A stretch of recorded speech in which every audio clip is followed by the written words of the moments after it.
2024 সালের 30 জুলাই ফেসবুকে চোখে মুখে লাল কাপড় বাঁধা প্রোফাইল ছবি ভাইরাল হয়ে যায়।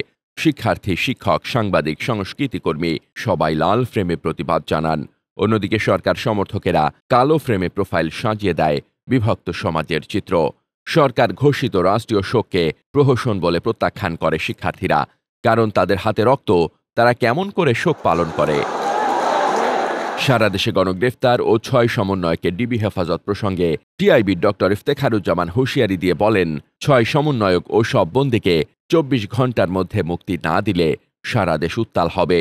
2024 সালের 30 জুলাই রাতে টেলিগ্রামে এক ঘোষণায় বৈষম্য বিরোধী ছাত্র আন্দোলন জানায়, 31 জুলাই দুপুর ঠিক 12:30টায় রাজপথ কাঁপাতে নামছে ছাত্র সমাজ, মার্চ ফর জাস্টিস কর্মসূচি ঘোষণা।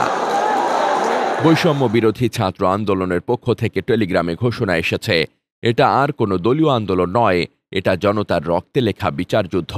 গণহত্যা, গুম, গ্রেফতার, মামলা, মিথ্যা অভিযানে ছেয়ে গেছে বাংলাদেশ। ছাত্র জনতার রক্তে লাল হয়েছে রাজপথ। সেই রক্তের জবাবেই এবার আদালত, ক্যাম্পাস আর রাজপথে মার্চ ফর জাস্টিস।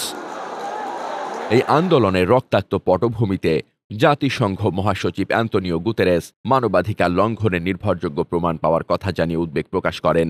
এমনকি ইউরোপীয় ইউনিয়নও বলেছে, দেখামাত্র গুলির নির্দেশ ছিল অমানবিক ও আইন বহির্ভূত।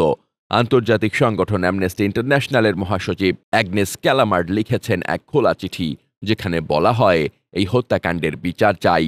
এদিকে রাজশাহী ও জাহাঙ্গীরনগরের শিক্ষকরা মৌন মিছিলে মুখে লাল কাপড় বেঁধে নেমেছেন রাজপথে। দেশ জ্বলছে, প্রশাসন কাঁপছে, কিন্তু ছাত্র সমাজ বলছে, এবার আর পিছু হটব না। বিচার চাই, ন্যায় চাই, আর পেছনে ফেরার পথ নেই। এটাই ছিল প্রতিরোধের প্রতীক লালের 30 জুলাই 2024। মোহাম্মদ শামীম রেজা, দৈনিক সংগ্রাম।